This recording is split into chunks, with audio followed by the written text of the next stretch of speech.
you say a goal is impossible, the disruptive question, it's impossible unless, right? We say something is impossible as a protection mechanism. It means that not only we won't even try it, but we won't even try to think about trying it. As soon as I ask you it's impossible unless, the mind is forced back into problem solving mode. Because now I'm going to show you, I'm going to give you all the conditions, right? But those conditions are the conditions that if you could put them in place, can make the impossible possible. And the same thing with decisions, right? It's an impossible decision. Why? Not because I can't make it, right? Think about the little kid. They're getting bullied. What do I do? Right? Do I fight back? Do I tell the teacher? Do I tell my parent? Do I just take it? What's the best decision? Hi there. Welcome to the Fundication Show. I'm Julie Tallman. I'm here with Christian Sadler. Hey, everybody.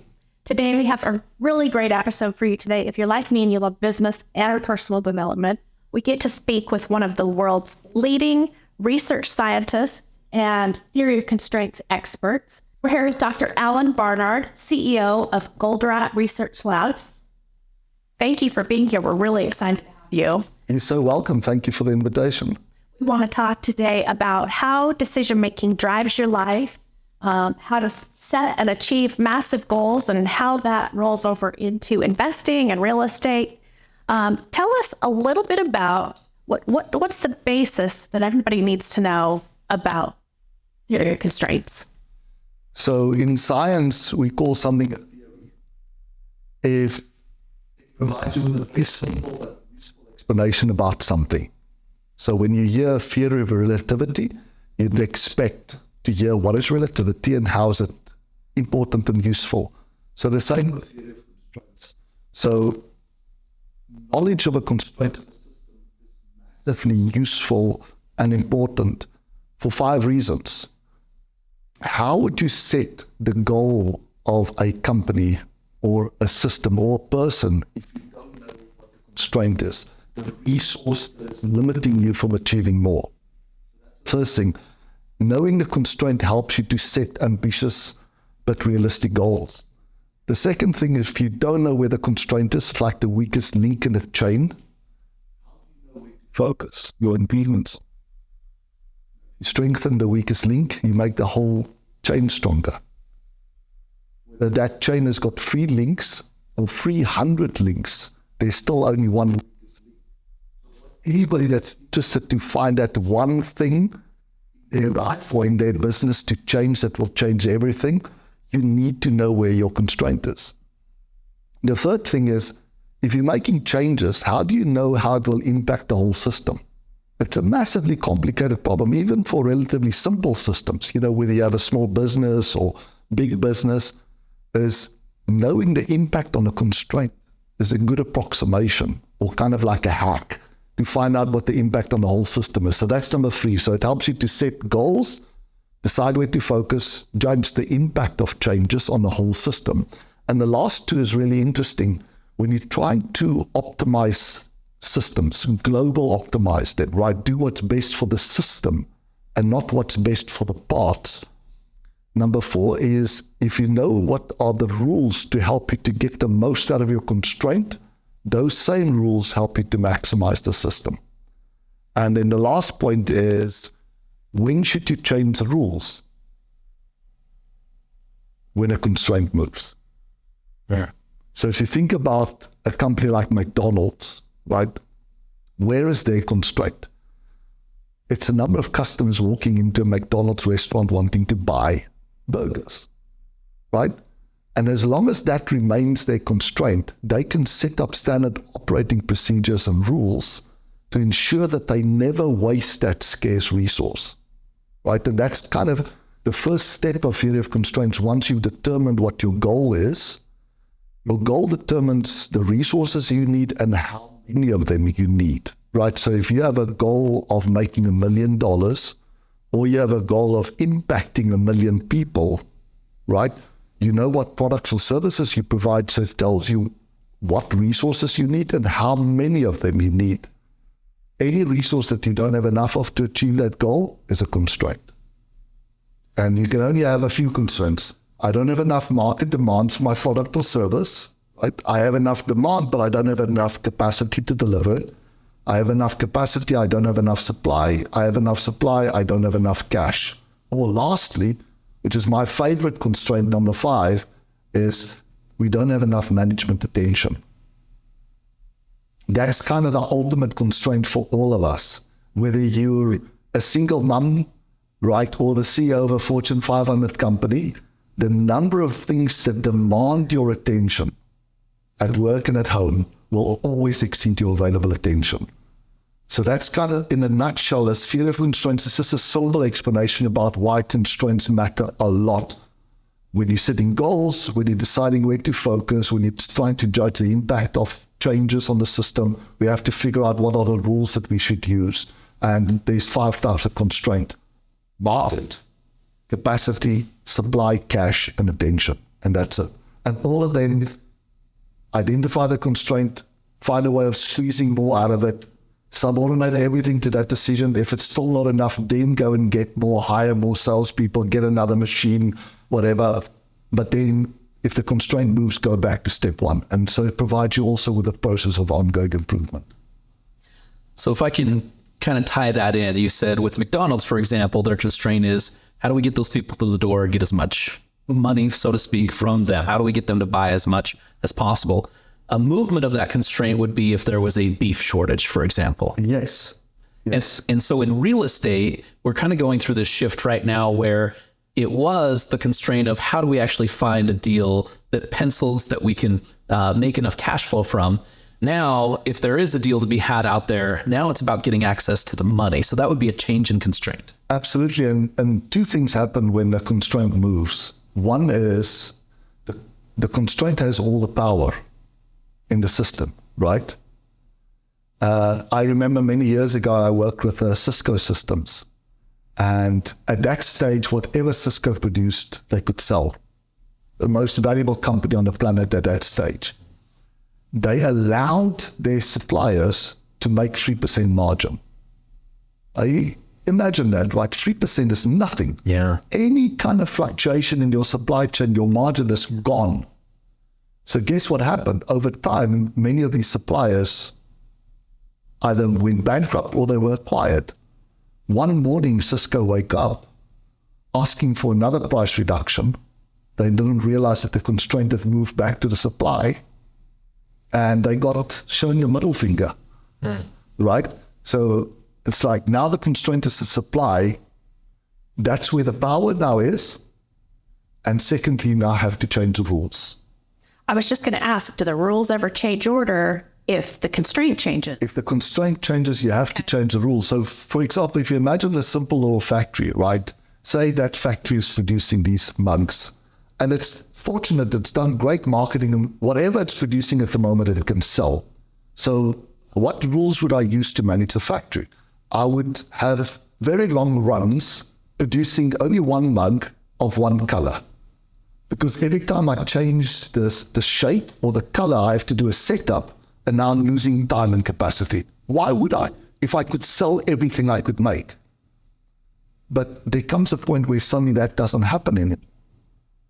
Right? And if I keep on using that same rule to produce one mug in one color, I'm going to be producing stuff, overproduction, that I can't sell. That will just pile up in inventories, consume all my cash. So as soon as the constraint moves into the market, I have to now change the rules of managing my factory to say, now I must shift from selling whatever I've produced to producing only what can be sold. Is there a way to see those constraints moving before they've moved? Yeah, it's a very useful way of doing it. Kind of is to think about, if you have a cumulative flow, right? So say you're an aerospace company, you're placing orders on one of your suppliers, and you want to know if the constraint is going to move there, because so many companies today have got supply chain constraints. When do you know that it's starting to happen? So every time you place an order on them, you start graphing it as a cumulative graph, right? And whenever you receive the product from them, you also graph that cumulatively. So if the demand and supply is balanced, these 2 lines should run like this parallel. Make sense? Yeah. The horizontal difference between these lines is what's the lead time, from you placing the order to getting it. And the vertical difference is your work in process, basically the amount of working capital that's tied up. What happens if these two lines start diverging? Right, so you're placing orders, but this is the shipments that you're getting. It's telling you that they can't cope with the demand. They've become a bottleneck. Now, what will happen if you keep on giving them more orders? Right? You order 100, they only supplied you 50 because they've got a capacity problem. And you now, to get 100, you place an order of 200 on them. You're making the problem much, much worse because they're now producing stuff that's not needed. At the same time, if these things are converging, right, it means that they're running out of demand. They can produce faster than what you're giving them orders. So it's to think about that is that when demand and supply is balanced, which is an ideal system, if you were just graphing, not a normal graph, but cumulative of the demand and supply, it's a very simple way to spot where the bottleneck is in the supply chain. And you can take any value chain and graph the orders that every link in that chain is getting with the supply, and you can very quickly see where the bottleneck is moving to. So this is probably the reason that I see a lot of people in the real estate world, and they're tracking the days on market, for example, the supply that's on the market, and they're watching those very closely. What would you be watching in the real estate in order to figure out, which direction things were going? A very simple thing to remember, a backlog means a bottleneck. Right, so as soon as you start seeing a backlog developing for people waiting to get homes, it's telling you that suddenly now there's a supply constraint. So they're doing exactly the right thing. If you were monitoring not just basically how long the queue is, but whether the queue is growing. So the time it takes somebody to find a property, that's normally the first kind of red flags that you're starting to have a supply constraint. When those lead times start coming down dramatically, you now realize, okay, there's a demand problem. People are not waiting. There's excess capacity in the market, right? It's very easy to find a home at a reasonable price. So just tracking that is, whenever you see a backlog, it's like a traffic system, right? Yeah. You see a backlog, a long queue, there's a bottleneck. So if somebody's developing and they're building large multifamily, or they're building maybe self-storage, and they're watching those trends, but it's going to take them maybe 18 months to finish a build, what are the things that you would be looking for as an indicator that they should be building or shouldn't be building in that market? It's a great question, and that's why time is so important. So the longer it takes me to produce something, right, the longer ahead of time I have to forecast to make sure I'm not over or under supply. And all that we know about forecast is the further in the future I'm trying to predict what's going to happen, the less accurate it becomes. Right? So there's some practical way that I can reduce or compress the time it takes me to produce anything. It's a massive, massive advantage. There's a great story, 1926. Right, Henry Ford, they were producing Model T cars, all black, right? And from my previous story, you know why it's all black and it's only one model, because they could sell whatever they produce. So why switch the model? Why change the color? Black dried the fastest. Their bottleneck was the drying part, right? The paint shop. In 1926, guess what the total lead time was from a ton of iron ore coming out of their mines until that ton of iron ore drove into a dealership as a Model T car. Take a guess, 1926, total lead time. One practical way is just think about all the amount of inventory in number of days that would be sitting at the mine, the stockpile of ore, right? At the steel plant, at the pressing plant, at the assembly plant, etc. What's your guess? 6 months. I was going to say 4. That's a really good guess, and we've done work with the ones that are closest to that today that owns that whole supply chain is Tata Steel. They own all the way from the mine to their own dealerships because they produce Tata cars. It's about 6 to 7 months today. 1926, it was 81 hours. Wow. Now imagine the competitive advantage that gives you. Sitting with, in total, 81 hours of working capital, right? Yeah. Compared to 6 months. You try to predict what's the demand going to be in 6 months. Who the hell knows? So the same with the property market. So one of the biggest things that we focus on in the property market is how can we dramatically compress the lead times, whether it is about building new stuff or it's about finding and acquiring new stuff. It's every day that you can save, there's a huge cost of a day delay. And once you quantify that, you can quantify that, it tells you how much money is there on the table to find practical ways of compressing that lead time. So this is the difference between finding a good deal that's already running versus finding something that needs to be remodeled, for example, or even an adaptive reuse where you're taking something that was used for office, for example, and turning it to residential. Anything you can do to shorten that time frame of getting to the market is going to give you better prediction. Absolutely. And there's kind of two reasons why you end up, sitting with too much stuff. One is because there's long lead time, so it's hard to predict, so you end up overproducing. The other one is where the incentives are not aligned with what's good for the system. So the people are being incentivized for the sake of efficiency. It's like you ask, like, since 1926, we've learned a little bit about how to manage operations and supply chains, right?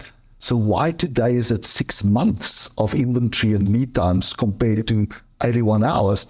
Well, it's because the steel plant gets incentivized based on the tons per hour that they're producing,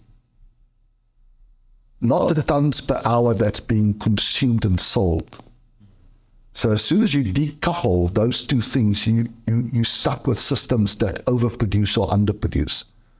So what were they doing back then to be so efficient, and why has it gone in such the wrong direction? They had basically what Henry Ford used to call kind of flow managers. And these people had basically just two jobs. Is wherever the flow of that iron ore got stuck, their number one job was to get it unstuck. And then their number two job was to write a procedure to make sure it never gets stuck there again. Mm-hmm. Now, to do that is something that's hard to kind of understand when you're trying to maximize resource utilization. To improve the flow, you don't want the flow, the work that's going through the system, to be waiting for resources. Right? If you think about like traffic, right? Right. You just want the car to flow at the maximum speed that you can travel. Right? You have a 30 miles travel, can travel at 60 miles an hour, it should take you half an hour. Whenever you're waiting for a resource, which is in this case the road, to become available because it's filled up with other stuff, you get delays. The other way of managing the system is work is constantly waiting for the resource, because I'm trying to maximize the utilization of the resource. And there's a very simple example that shows you how the lead time grows exponentially.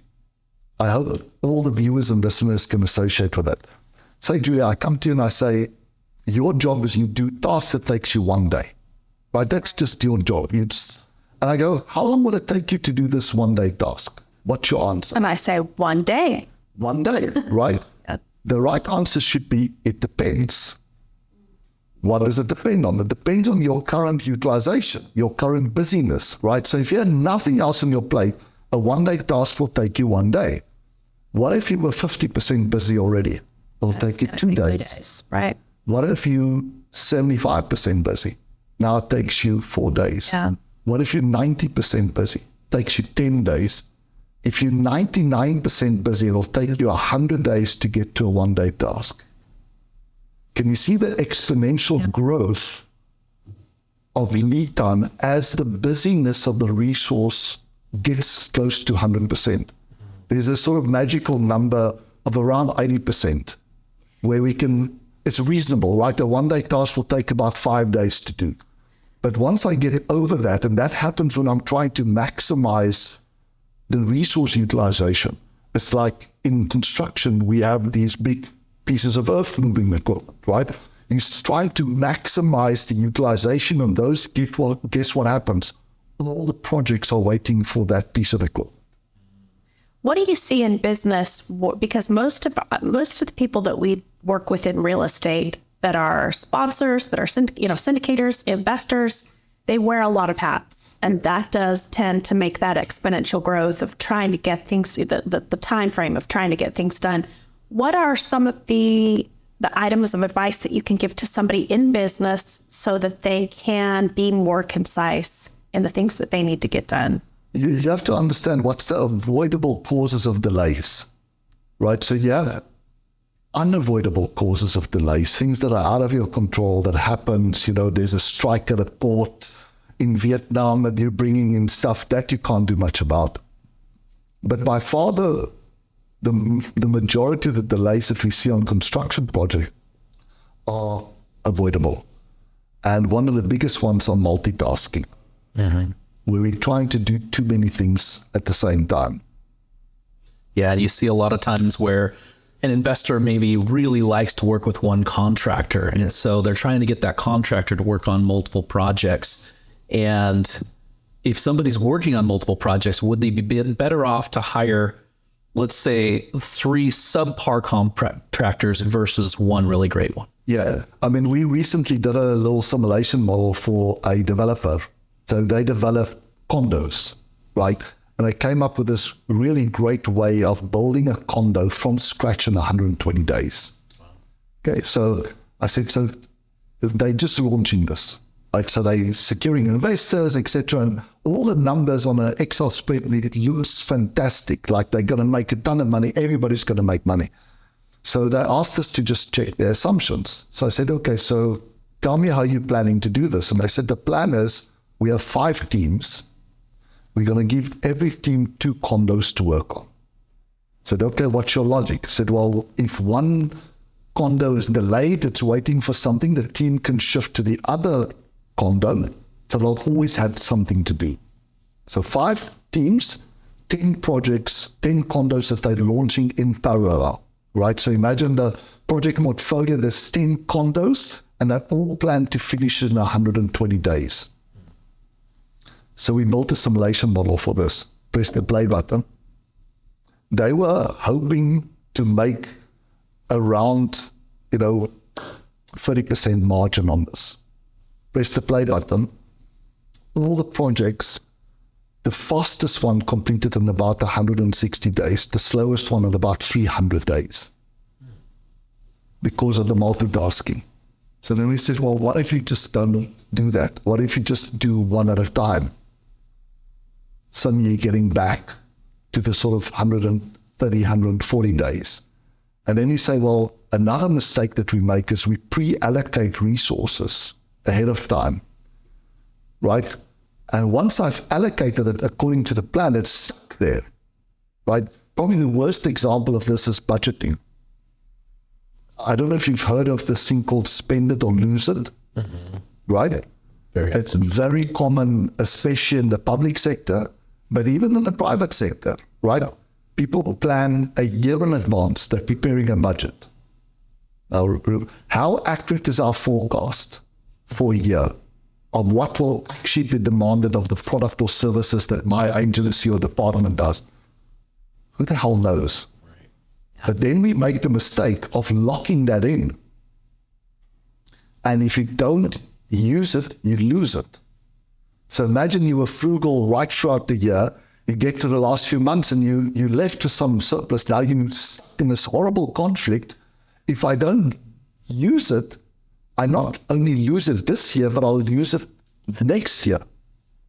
So we built a simulation model, which is one of the common things that we do if you're trying to understand systems, is to build a model and see the dynamics, right?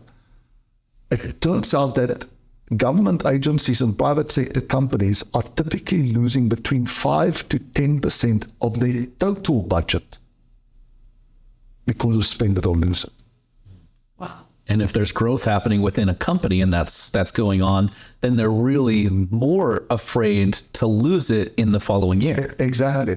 And it's the same thing that causes, one of the companies that we work with is one of the biggest fashion brands in the world, right?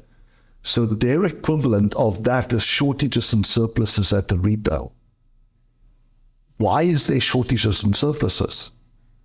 Because they are giving the factory an order to produce a specific garment or shoe 6 months ahead of time.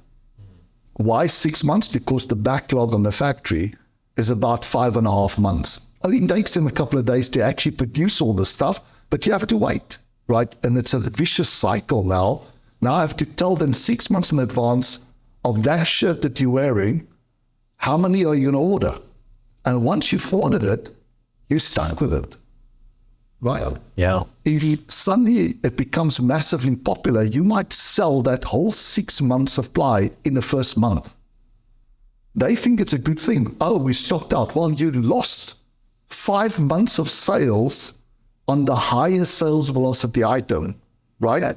And the other one where they never sell the 6 months. So now they have to discount it. It occupies space and cash, all the scarce resources. So those are the type of things is what we find is that avoidable delays and avoidable shortages and surpluses are relatively simple problems to fix if you look at the whole system.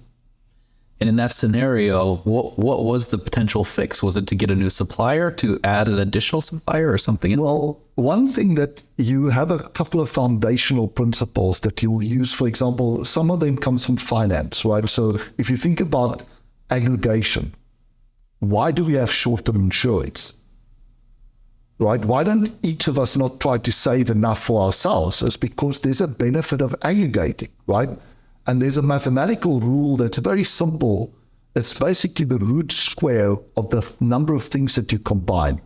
So if we can put 9 people together, the root square of 9 is 3. It'll give you an advantage of 3 times over that 9 people trying to protect themselves individually against some kind of catastrophe, whether it's being, robbed or there's some kind of flood, right? So the more things I can aggregate, the better. But what happens in the supply chain like that one, so you place this huge order, right, for 6 months of supply of sneakers or shirts or whatever. It comes into your distribution center. You don't want to sit with all of that working capital. So you push it through to the retailers. And all that you know there is you're going to have too much and too little. The counterintuitive part is let's keep most in the central distribution warehouse where we benefit maximum from aggregation. And how much do I need to give each retailer? Right? Yeah. As when you walk into a shop, do you know the average inventory turns that they get? It's like 4 to 6 per year. So they're keeping somewhere between 3 and 4 months of inventory at the shop. And you ask them, how frequently can you get replenished? Every day. It's like, why are you keeping 3 months of stock? So it's those type of things where you always start with, what is the big problem that you see in the industry? There's too much and too little of something, right? Whether it's properties or merchandise or whatever. So, okay, how much of that is avoidable versus unavoidable? And normally the majority is actually avoidable. And then to figure out one of those simple rules that I can change. Don't order 3 months. Just order what you need for the next replenishment period. If you can get it replenished every day or every week, then dramatically cut it. Yeah. So besides tracking supply and demand, what are some of the other things we can do to avoid making mistakes? I think going back to my background as a decision scientist, right? People are often ask me like, what do decision scientists do? They say, well, we have a pretty fun job. The first thing is we try to figure out why good people make and often repeat bad decisions. And so far we found kind of 4 main reasons. And in my research lab, we've tried to develop an app to address each of these reasons. So the first one is we don't realize to what extent our emotions get to evolve. We don't rationalize and then we decide. We don't look objectively at things and then we decide. What we do is we decide based on emotions and then we rationalize. We found ways of justifying our emotions massively impact decisions, and it can cause us to overreact because of an exaggerated frustration with the status quo or an exaggerated expectation. And that's true both for our personal lives and in business, right? You can overreact, ask for a divorce when there's some kind of exaggerated frustration with the status quo. He's not picking up his socks, or some exaggerated expectation of what the future could look like. But we also procrastinate, we underreact. And that's normally because of some exaggerated fear of loss or effort or risk. That's the first mistake.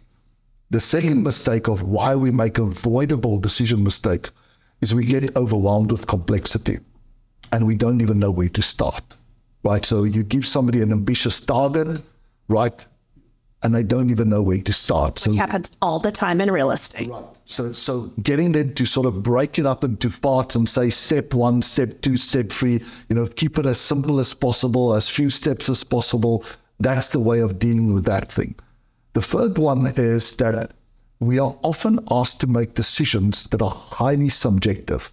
So an objective decision would be one where I can give you the formula, and whether I give you or you the formula, you plug in the numbers and the answer is always the same, right? So highly objective.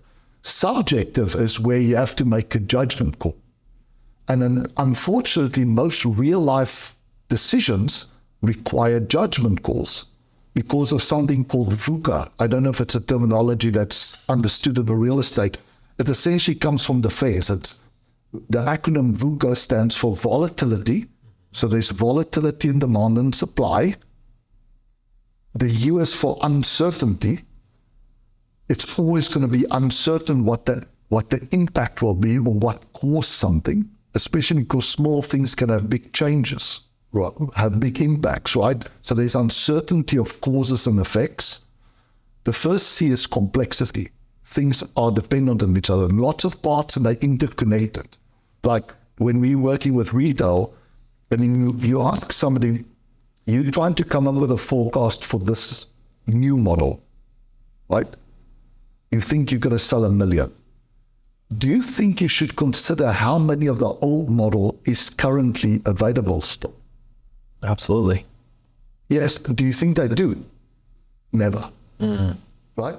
Because they're excited about the new model. Yes. So that's kind of what complexity is things are interdependent. It makes it really hard. You can't just look at the part and now make a prediction. You have to look at the whole system. The second C is constraints. You'll always have constraints of demand, supply, capacity, cash, attention, right, that you have to consider. And the last A part of VUCA is ambiguity. There's multiple objectives and they often are competing. So how do I make a decision in a VUCA world, right, where I have to be effective and efficient?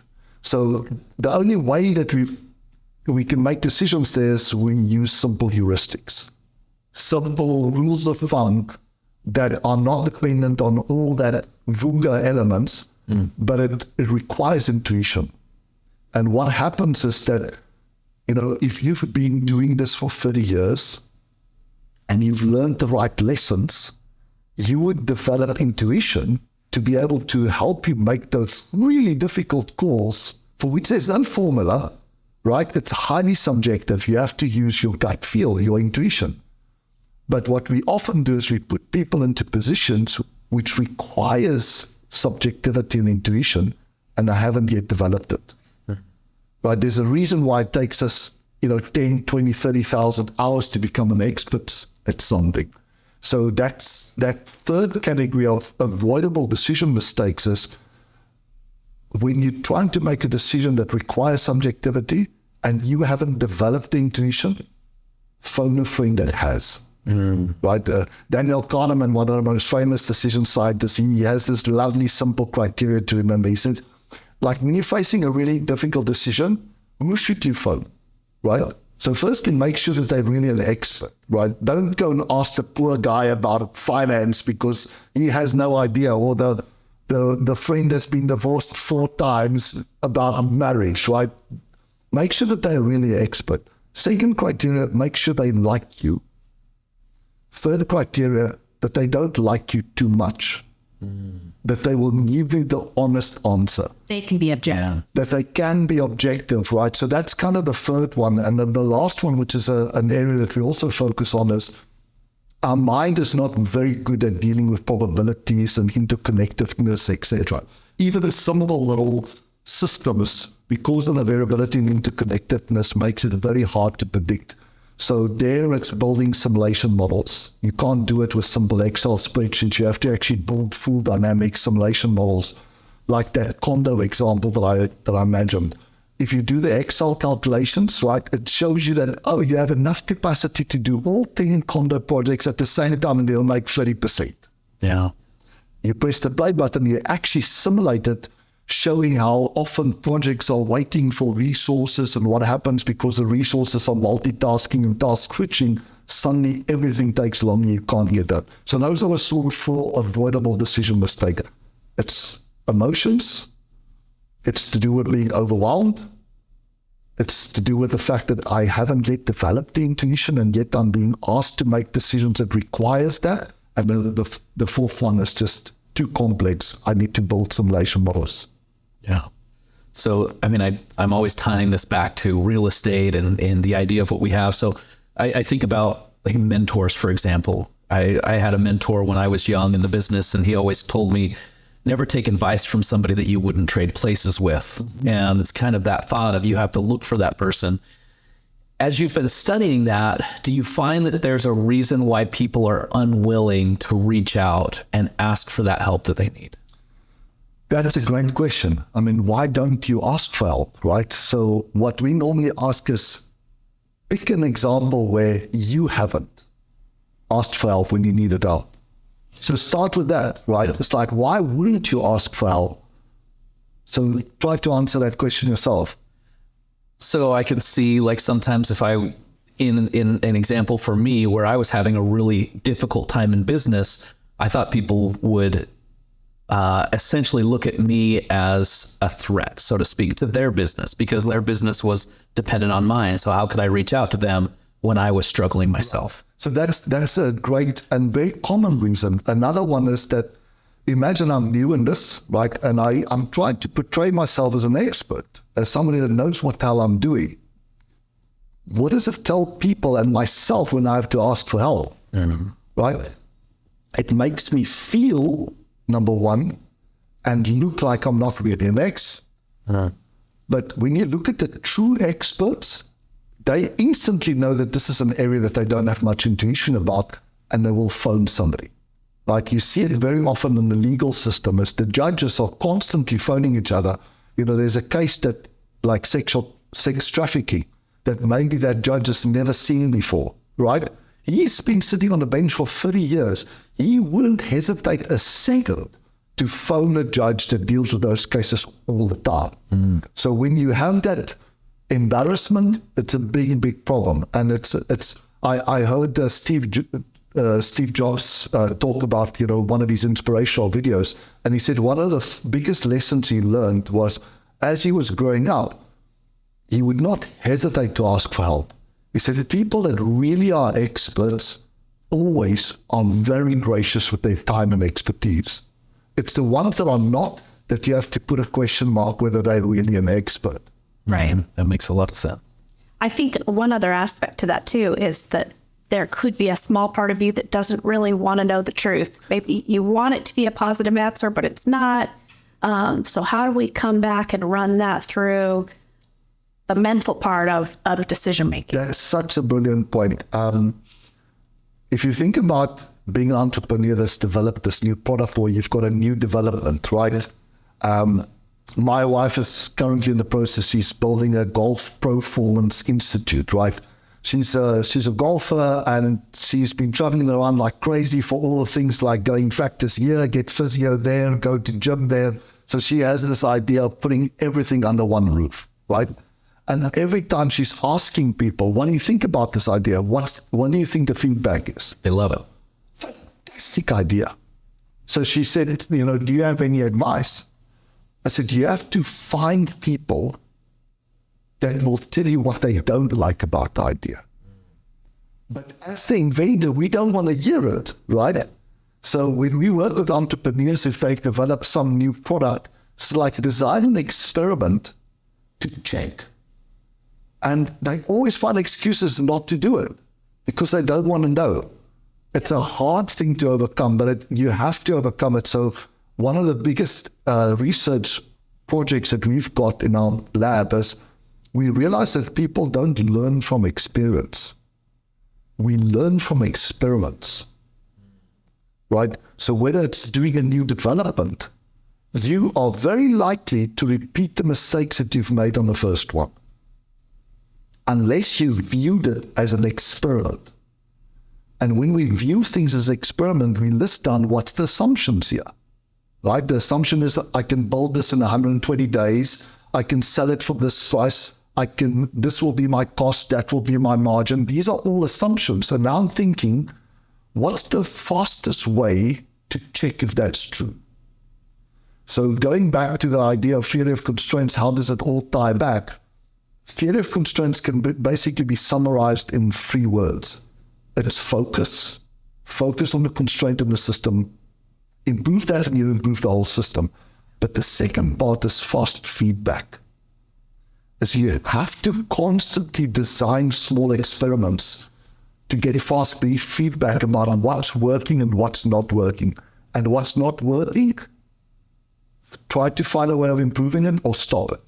What is working, double down on it. But what we end up doing is we end up spreading our resources too thin, trying to do too many things all at the same time. It's like we have the ability to learn from experience like this, as long as there's fast feedback. Think about touching a hot stove plate, right? How many times do you need to touch it to learn? Once, right? Maybe unless you're my boys, they somehow need to, right? But imagine it burned to you just a day later. Yeah. How long will it take you now to put those two things together, right? And that's the practical difficulty that we have in real life, is that there's lags in time and space between causes and effects. So unless you think of every decision you make as an experiment, you're probably not going to learn from it, and you'll probably repeat the same mistakes again. So is there a formula when you're starting out a new project, for example, and probably ending a project? You might want to do it in both cases. Are there formulas there to have a better impact with your decision making? I think that the simplest criteria to apply for any decision, but that's really complicated, is that we need to try to think about a decision as benefit versus cost, right? So if the benefit is more than the cost, it's a good decision. But that requires us to predict what the likely benefit will be and the likely cost. So on that condo project, they calculated their margin to be 30% based on the likely benefits and the likely cost. But we suck at estimating the likely number of anything. Mm-hmm. What we are pretty good at is predicting the best case and worst case. And for many decisions, practically, that's the only thing I need. So I talk about how yes and how no decisions, right? So think about this. If the worst case benefit is still greater than the worst case cost, is that an easy decision? Seems like it, yeah. Absolutely, right? Yeah. And there's a range between the best case and the worst case for the cost, and the range between the best case and worst case for the benefit. If the worst case benefit is still greater than the worst case cost, no brainer, hell yes decision. Yeah. What if it's not? Is to think about how can I increase the worst case benefit and how can I decrease the worst case cost? So practically, that's kind of a framework that I use. You think about people that are in options trading, right? They know for them to be successful, they basically need 3 criteria. One is they need enough options that has asymmetry in their favor, right? Bigger upside, small downside. Secondly, they need a simple way of deciding which options to exercise and which ones to let go. And if you apply the same kind of principle to your own life or your to business to say, an option is like a change you can make in your business or your life. Make those changes. It has a big upside if it works and a small downside if it doesn't. That's a hell yes decision. A hell no decision, small upside if it actually works, huge downside if it doesn't, right? Yeah. You think about like having an affair. Hell no decision. Small upside if it's actually working, huge downside if it doesn't. So that's kind of a way for the audience to think about it, is having these very simple rules that you can use to make these very, very complex decisions. So how do we get those emotions out of the way? I'm thinking about what you're saying, and I'm imagining my career helping people learn fix and flip real estate, for example.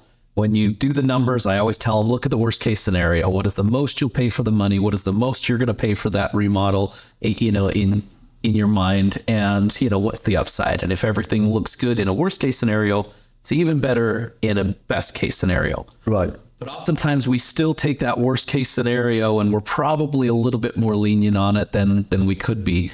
How do we step aside from that and make sure we're looking at an actual worst case scenario? I think the first thing is to teach people about that reality, right? We all suffer from confirmation bias.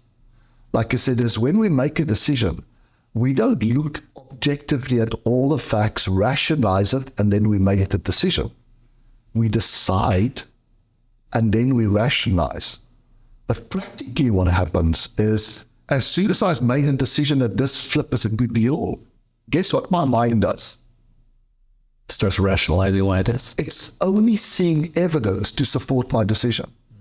It doesn't matter how experienced I am, it's actually blocking out all the data because it's too traumatic, right?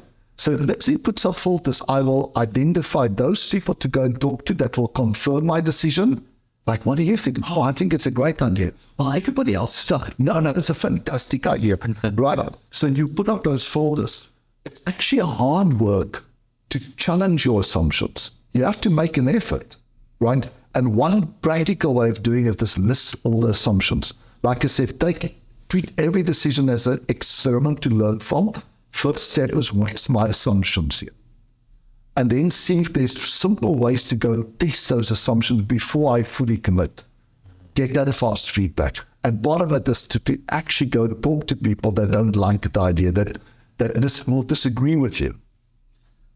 Makes sense. So you take your time before you make a decision. Because I'm listening to you and I'm laughing in my head of all the people that have come to me for advice, and you start telling them something that is contrary to what they're thinking, and they completely disregard it, and they'll even argue, even though they were asking you for the advice, and then they'll go find other people that will confirm their decision that they've already made. And it's amazing how we suffer from it. So, I was dealing with a guy the other day. It's like one of the most sexist guys I've worked with in my life, right? So the company board hired me to kind of coach the guy through a brilliant mind, but it's like, worst guy ever, right? So it's like, why don't you like women? Like, list all the reasons. Says they can't bloody drive. First thing, can't drive. So I said, can you give me an example this morning on your way to work that proves to you that women can't drive? So of course they always have an example. There's women that cut in front of them. I said, okay, on the way to work, that 45 minutes, how many female drivers did you pass? It's like hundreds. Okay, so, and they were all following the rules. They drove pretty well. Yeah.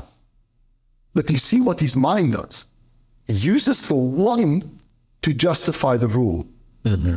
Right?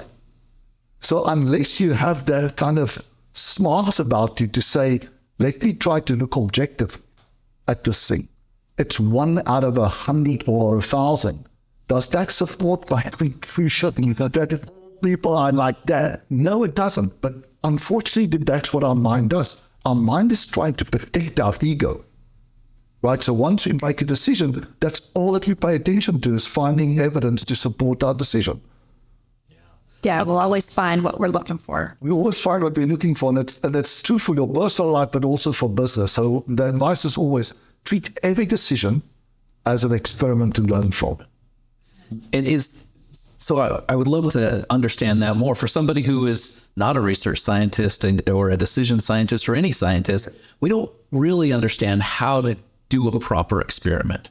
So what are the steps in order to consider something an experiment as you're going into the decision-making process? So the first thing is this: think of every decision as an experiment. That's just step number one. Step number two says, okay, to make it a good experiment, I need to know what's my assumptions.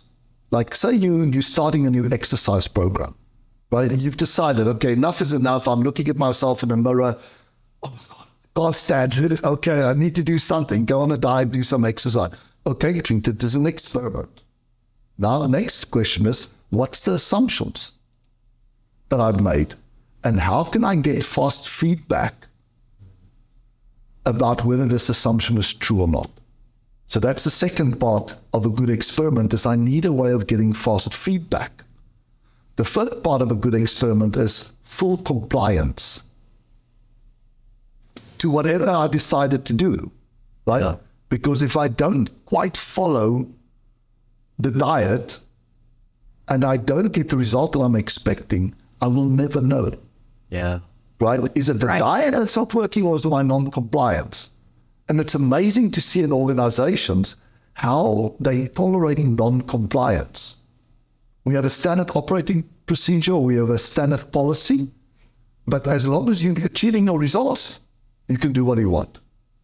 But now I don't know, is it because of your genius or is it because of the policy, right? I want to know that the policy is working. So that's the third part of a good experiment, is that there's full compliance, at least for the time period of the experiment. That's how we learn from experiments, not from experience. I'm starting to really see that the experiments and having full compliance relate so much to what you talk about when you talk about goals. And you say, don't make a 10% goal, make a 10x goal. Yes. And without those hell yeses or hell no's or full compliance, you're never going to get 10x. So I would like to transition a little bit into how do you achieve those impossible goals that you talk about? So something I've always been passionate about is how do you achieve impossible goals? How do you make impossible decisions? And you think about, why would I call something impossible? If it's an impossible goal, it means that there's some conditions that I think are out of my control that will limit me, some constraint or obstacle that's out of my control that I can't achieve. So I try to make realistic goals. It's like I have a 10% target, not a 10x target, right? I was recently at an interview, asked, somebody gave the audience this little exercise to say, think about at least 3 ways to improve your business by 10%, right? And everybody got going, etc. And they turned to me and they said, Alan, what do you think about my question and exercise? I said, I think it's terrible.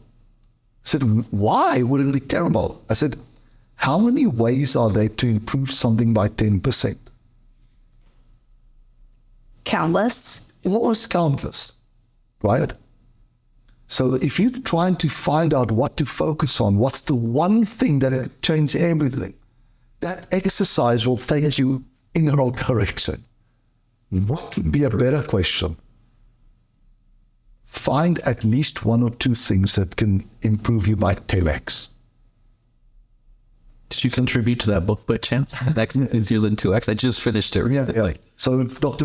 Benjamin Hardy wrote that book, and he told me one of the inspirations was me challenging. I remember the story when you were saying that. And so you think about that. So what's the benefit of 10x, right? As firstly, how many ways are there to improve anything by 10x? Very, very few, maybe even 1. So when we need to focus, because there's so many things, so many opportunities, so little attention, right? So little budget, it will help us to find that one thing or the 2 things that can make all the difference. That's an absolutely critical thing. The second part is, okay, but what if I make the target so ambitious that I'm now considering it to be impossible, right? So someone might say, okay, 10x, okay, but that's just impossible. What do you do? And it took me a long time to discover this. But in psychology, there's this concept called the disruptive question, right? So our mind is in automatic mode, right? So most of our decisions are in automatic mode, by far the majority. A disruptive question disrupts that pattern, makes you think, go back to your, rather than your, fast and automatic mode of thinking, it goes back to your more slow, deliberate cognition, and you have to slow yourself down. It's like, you probably had it, it's like somebody tells you, oh, how amazing their life is, and they're doing this and this and this, and you go, how's that working out for you? You've heard the people ask that, right? Mm-hmm. And it often brings them to a pause, right? Because their life is a mess. But they keep on telling you how brilliant what they're doing, and I'm investing in this. And it's like, how's that working out for you? That's a disruptive question. When it comes to setting goals for yourself and you say a goal is impossible, the disruptive question, it's impossible unless, right? We say something is impossible as a protection mechanism. It means that not only we won't even try it, but we won't even try to think about trying it. As soon as I ask you it's impossible unless, the mind is forced back into problem-solving mode. Because now I'm going to show you, I'm going to give you all the conditions, right?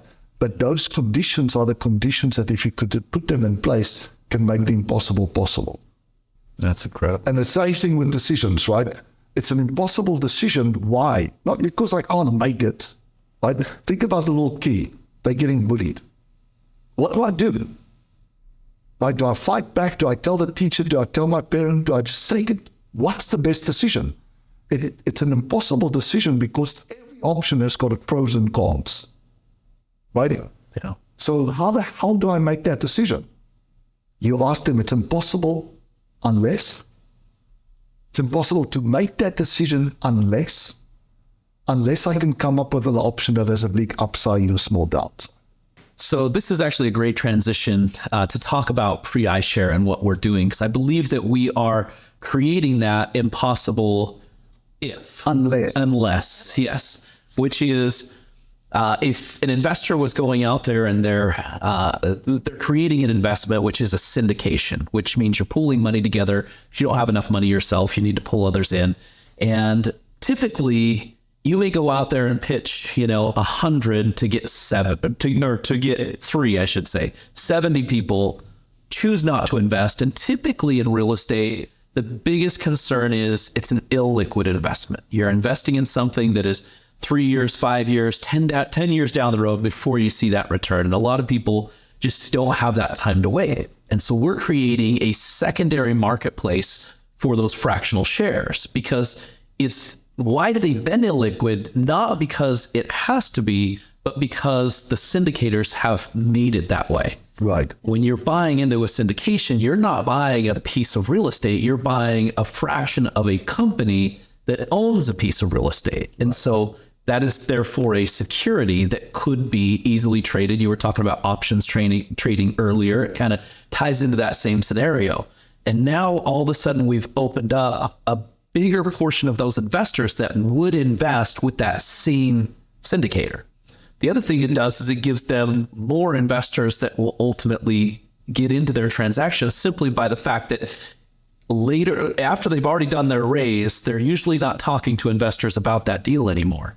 But if somebody else decides to sell, they now have a brand new investor that wants to be in their deal, and the person who wanted out for one reason or another gets to move on and do something else with their money.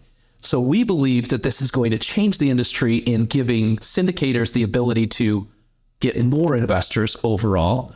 And on top of that, it's going to build probably a scenario where when you think about the long-term effects, they're not going to have to give such a high rate of return. One thing about real estate is we're usually offering these enormous rates of return compared to the traditional market because we know that those people are going to be in an illiquid scenario and they need a higher rate of return to commit to that.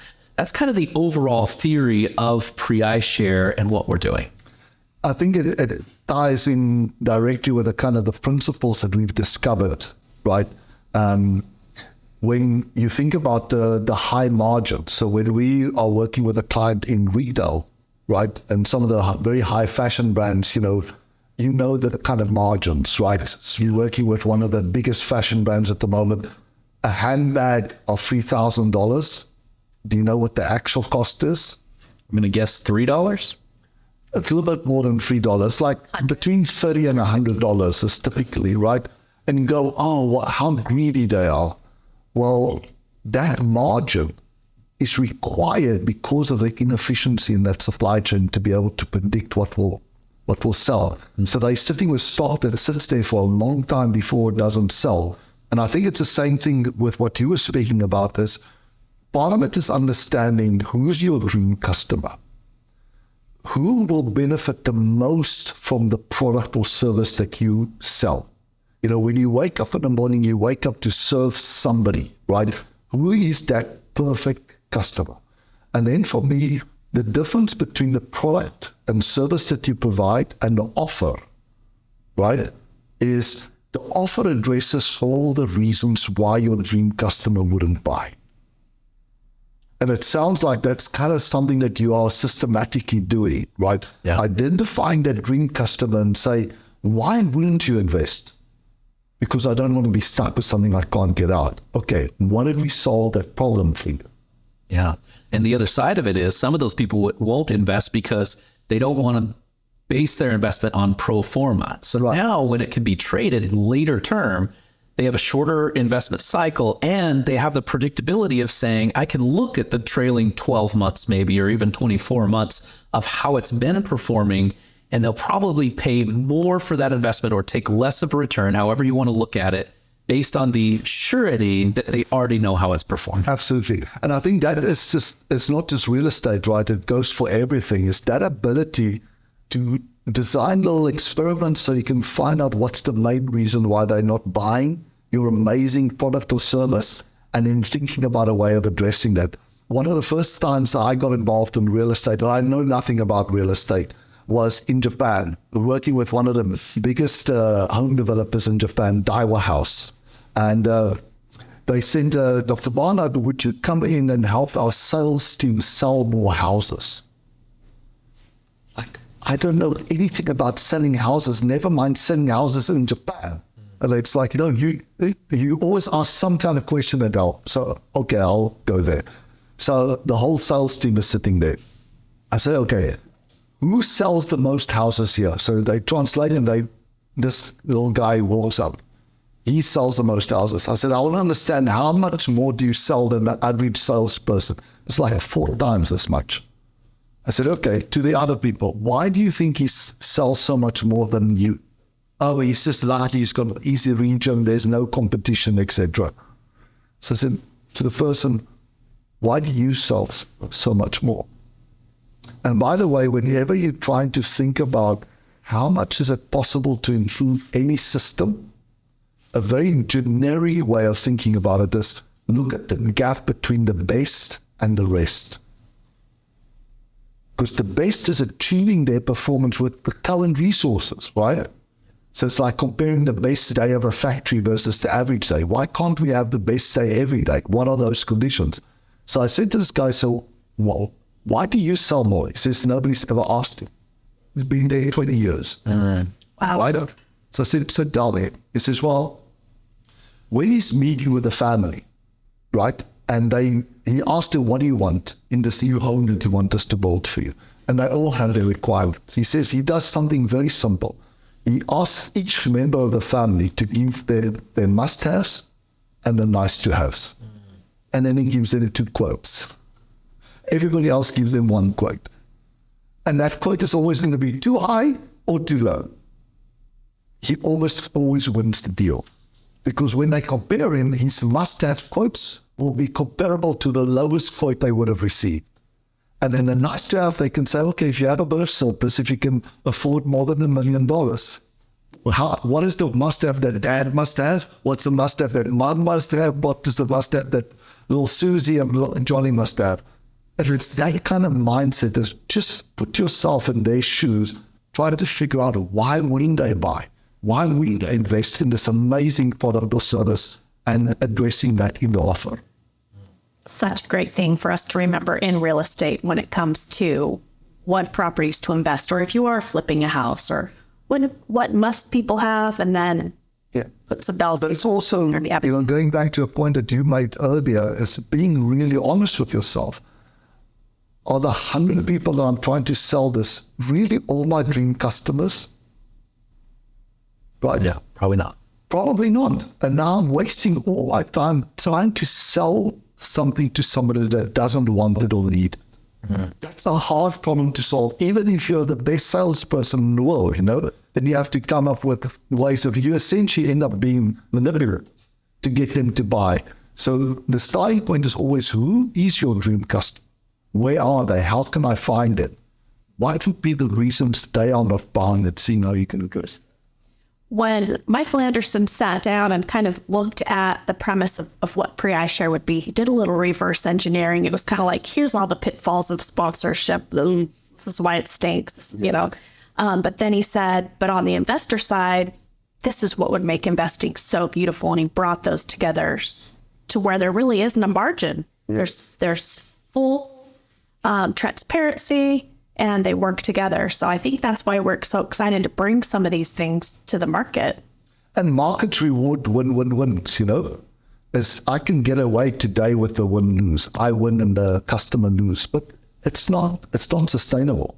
So coming up with those paradigm shifting offers that you can make that are truly win-wins for the right customer is an amazing way to build your business. It's not easy, but nothing that's worthwhile is ever easy. And that's what we're finding out. This hasn't been easy to make this shift. And we're just getting to the scenario of even trying to educate the public on what we're doing and how they can now get access to it. Because our customer oftentimes doesn't call themselves anything specific. If you think about the passive investor, right, that would be selling or sometimes buying those fractional shares, it's a doctor or an attorney or a professional of some sort that happens to be an accredited investor and then decided to invest in real estate. And now we have to go find those individuals and show them there's a different path. And I think part of it is also to have confidence in the long-term view, right? There's a lot of volatility and fluctuation in the short term. But one of the examples I often give is, you think about the population growth, right? When you stand back and you look at the population growth over a 200, 500 year period, even a 20, 30 year period, what you see is not a linear curve, is you see an exponential curve, right? Even though the average population growth is like 1.5% or 2%, because it's cumulative, it's compound, you get that exponential growth. And everybody in finance kind of knows the rule of 72, or even simpler, the rule of 70, right? There's 2% growth per year. What's my doubling time? 70 divided by 2 is 35 years. But what I don't think people really understand properly is, what does that mean from a market demand perspective? So if you think about doubling time, if I'm doubling and I'm going from 1 to 2 to 4, the doubling time is the time it takes to double, right? What's very interesting is 8 is 1 more than 1 plus 2 plus 4. And 16 is 1 more than 1 plus 2 plus 4 plus 8. So what does that mean? If we transcribe it back to building houses, if we have a population growth of 2%, right? Just to keep the numbers round, right? So we have a doubling time of about 35 years. When we think about urbanization, the urbanization rate is about 8%. In some cities, it's 10%. Suddenly now my doubling time could be as little as 7 years. That little mathematical rule I gave you today, what it means is, in the next doubling, I'll have to produce more than what I've produced since the beginning of time. Yeah. Right? I'll have to build more houses in the next 35 years than what I've produced since we started civilization. Now, if that doesn't give you chills, nothing will. And it goes for everything that humans consume. Yeah. Right. So this ties into two directions that I want to go, and you can pick which one. So first of all, you're talking about one of our fund principles as well for our fund investors. Essentially, the thought is, if I offered you, you're going to give me $10 for lunch today, and I'm going to give you $20 in a month from now, or I can give you $12 tomorrow. Which one do you choose? And most people will say, I'm going to take that $20. That's what's been done in real estate for so long. I'm going to wait 10 years for that $20.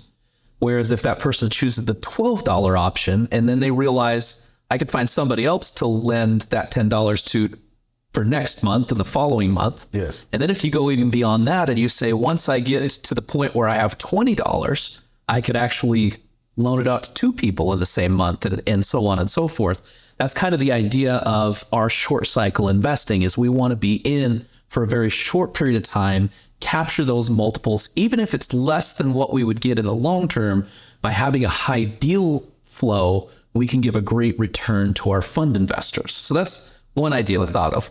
The other thought that I really wanted to ask you, since I've started watching some of your videos, is how do we ever catch up with the demand? When we're in a scenario with real estate, for example, 2007, 2008, all of a sudden the access to money became very limited. And so we didn't build for almost a decade. When you compare the amount of building that we did compared to a normal year, and we've never caught up with that demand. And we're in a situation now where money is, again, getting more expensive and harder to get. How do we ever catch up in the US with the demand for housing? It's a great question. One of my first big discoveries was, when you think about prosperity for all, where does it come from? And people automatically default to growth. But it doesn't come from growth, it comes from surplus. I need to find a way of generating surplus, right? And going back to, if I don't have enough of a specific resource, my first reaction is to get more, right? There's not enough money, let's print more money. Not enough houses, let's build more houses, right? Let's always get more first. What I should do as step number one is, how do I stop wasting what I've got? Right. And that's a short-term way to solve that problem, is to really look at what we have and see, is there a way that we can stop wasting what we have to generate that kind of capacity? I use it all the time as, working with an organization, and I was working with a mine, right? And I have this goal to achieve 12 million tons a year, right? Okay. And in month 4, they're falling behind. They only had 3 million tons. Now they need to catch up. How the hell do you catch up? They don't have any, they're not making money, they're losing money, so there's no budget to get more resources, right? So imagine yourself, where do you start with a system like this, where they've fallen so far behind that it looks unrealistic that they could ever catch up? And they knew that, right? If they kept on producing at that level, they'll finish at 9 million rather than at 12 million. People will be fired, they won't meet contracts, it will just be a disaster. So at that stage, I don't know much about mining, but what I did know is people waste scarce resources. And in business, the biggest, scarcest resources is management attention and budget. So what I did was I said, okay, I want you to write down on a piece of flip chart, what is it that's currently consuming your attention and budget? All the change initiatives in the organization. When I got to 100, I stopped there. I said, okay, now I'm going to ask you a really tough question. We just agreed that the number one problem is to get more tons. You have to catch up. If you can't catch up, nothing else matters. So I want to go in. I want you to go back to those 100 things and tell me how many more tons they will give you. Each of those 100 initiatives is consuming your scarcest resources, attention and budget. There were 3 out of the 100 that actually would make a difference in the tons. So first step was, what can we stop doing? Right? So the same thing is, whether it's a housing crisis, And there's a number of these things that are, because of the population, it's unrelentless. That exponential growing curve doesn't wait for anybody, right? And when you get to that final point where it's starting to grow like this, it goes very, very fast. And you need somebody that can come in that reminds everybody what's the goal, what is it that we're trying to achieve, and then evaluate everything that's consuming scarce resources against that goal. And they stop everything that's not directly contributing it. The example I often give, to just put it into perspective, is to say that if you have a bottle and you put a bacteria in that's doubling every minute, right? In 60 minutes, it will fill up the bottle. How full is the bottle at time 59? It's only half, right? At time 58, it's 25% full. Time 57, it's 12.5% full. And that's the problem with the exponential function. Is people in leadership positions think we have time. Let's wait for the next administration to do it. Let's wait for the next cycle to do it, right? It catches you out, and then you don't have time to catch up anymore.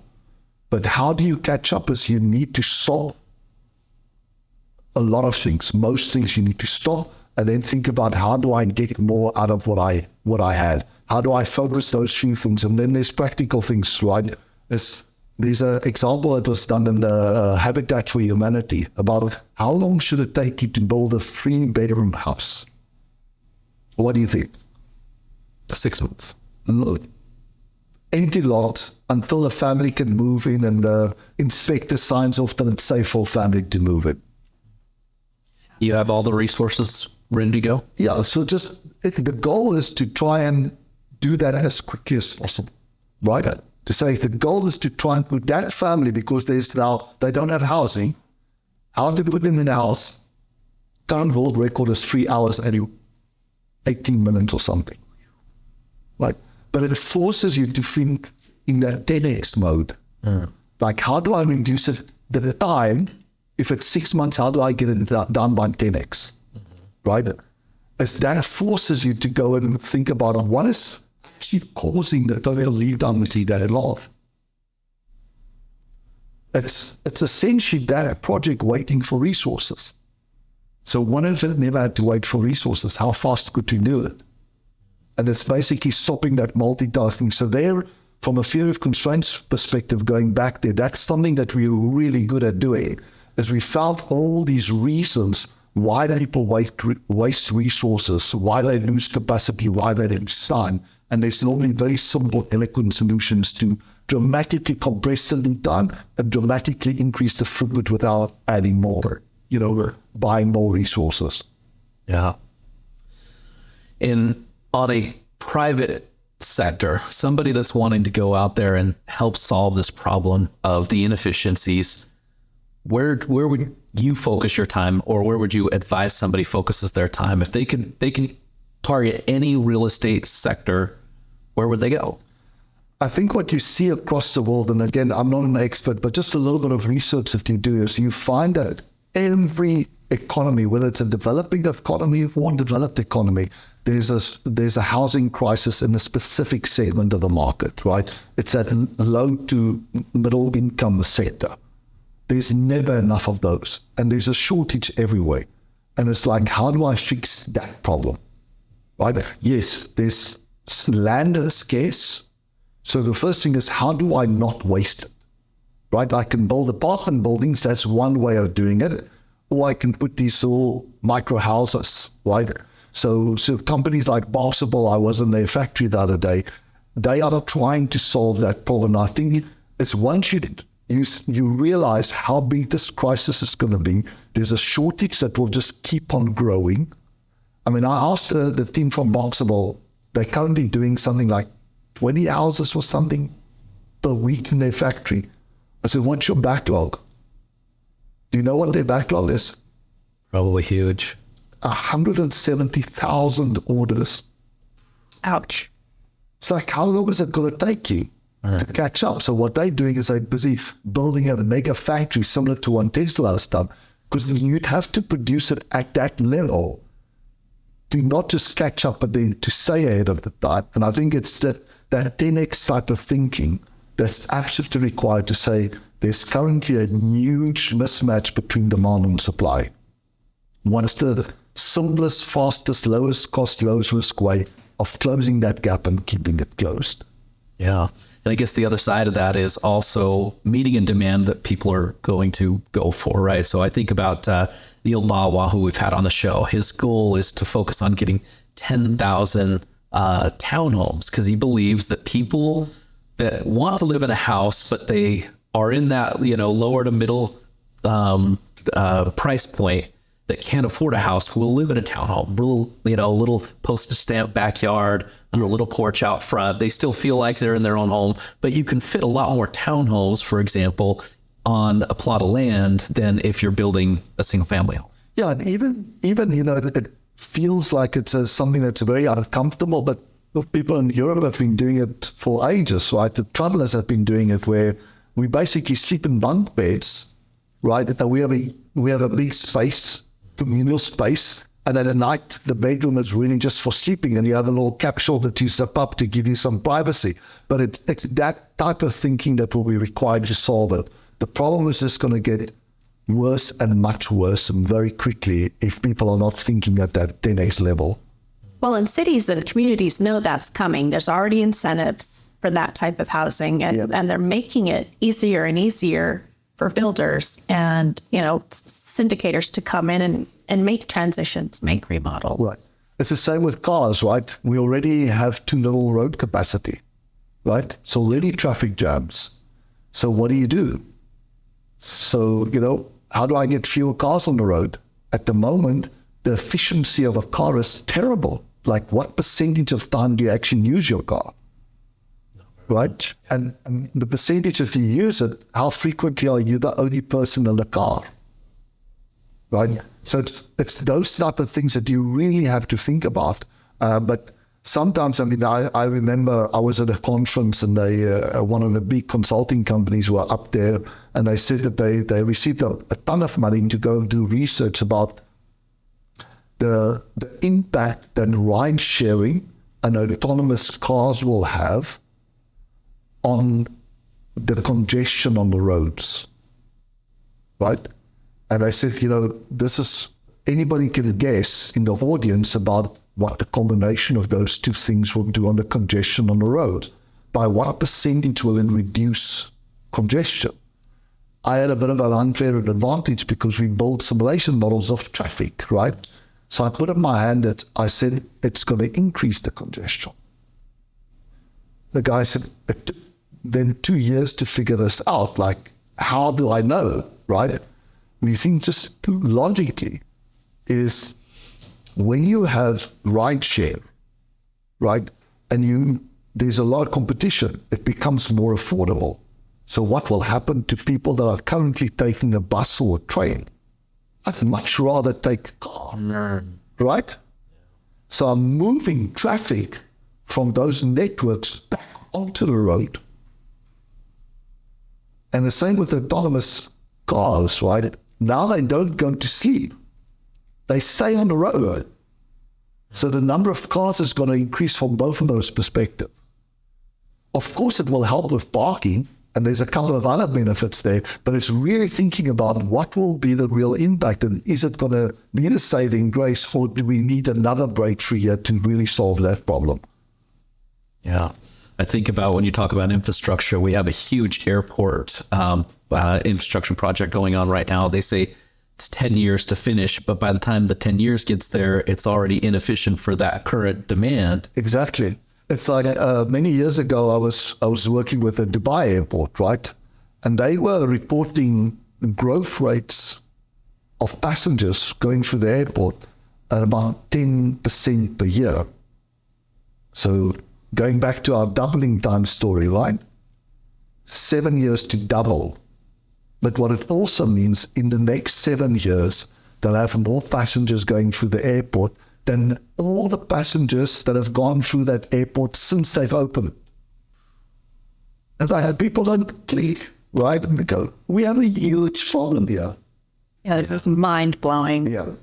what types of things do you think we need to be doing in real estate to combat some of this? I think being a company that clearly wants to make money and make money for the investors, but are also socially responsible. I think if there's a way of matching those two things, that would be groundbreaking. There's real crisis in low-cost housing around the world. There's other infrastructure issues as well, that there's a real crisis. Like we were working a little while ago with the agency in the Netherlands that's looking at breach repair, right?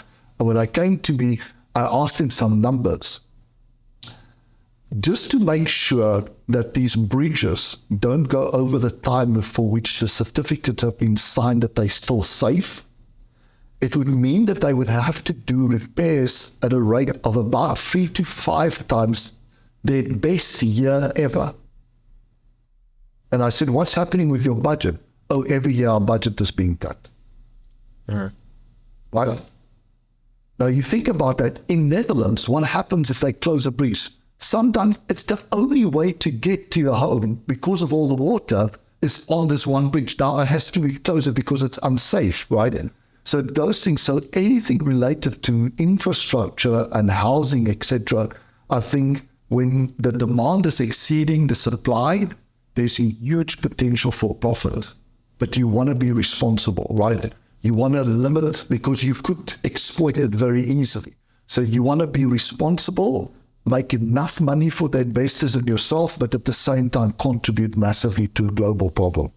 And I think this is something that we can look at for our criteria for the approved sponsors that the fund may invest with, is that social aspect of it. Agreed. Everything that we're talking about right now, one of the biggest constraints, I believe, in somebody going out there and doing these big developments to house more people is the access to money. That's the biggest constraint we have. And I believe what we're doing with iShare is going to relieve that for a lot of people. It'll give them access to money that they wouldn't otherwise have in a faster time frame. Right.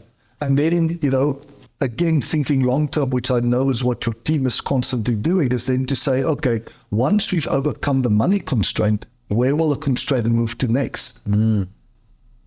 Because it will happen. And because it will, right? The constraint always moves, and then the rules will have to change. Right. So I can say, and it's normally not that difficult to just think about it. Like practically, where will it move to? Right? What will now become the limiting factor? Okay, now how can we start putting together the building blocks so we're ready when that happens? Yeah. So when we've already supplied the money, what would we want to be supplying next? Exactly. And that's where you really build up leverage, right? Is where you start off, you're penetrating the market, you're very successful, you're starting to dominate. It might be a very small niche, but then you say, what else do I need? Right? Because you now already build trust with them. There's so much to remember here to not stay complacent and to keep tracking and to keep watching our careers and our investments as experiments. Yeah. It's a little bit mind-blowing. I could probably sit here all day long and continue to have this conversation. I know we want to be respectful of your time. Dr. Allen, thank you for being here. Thank you so much for the invitation and the great questions from both of you. It was an absolute joy to answer as many as I could. Great. Thank you. And thank you guys for joining us for another edition of the Fundication Show. Make sure that you go back and look at all of our other social media. And if you are wanting to sell your fractional share, go to preishare.com/listing hub. Thanks, everybody.